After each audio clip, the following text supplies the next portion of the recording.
Kosova do të presë të burgosur nga Danimarka pas 2 vitesh. Drejtori i përgjithshëm i Shërbimit Korrektues të Kosovës, Ismail Dibrani, thot për Radion Evropa e Lirë se ata pritet të vendosen në burgun e qytetit të Gjilanit në prillin e vitit 2027. Ky transferim është pjesë e një marrëveshje 10 vjeçare mes Kosovës dhe Danimarkës, e cila parashesh shfrytëzimin e institucionit korrektues në Gjilan për dërgimin e 300 të burgosurve nga shteti danez. Në këmbim, Kosova do të përfitojë mbi 200 milion euro. Kuvendi i Kosovës e ratifikoi marrëveshjen më 23 maj 2024, 2 vjet pasi ajo ishte nënshkruar.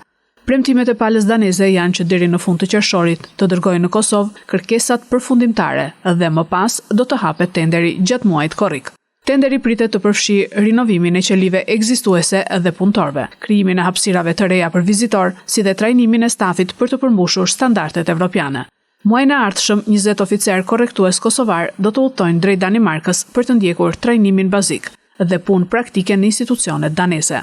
Sipas marrëveshjes, personat që do të transferohen nuk do të jenë shtetas të Danimarkës. Danimarka është zotuar se nuk do të sjellë të burgosur me rrezikshmëri të lartë.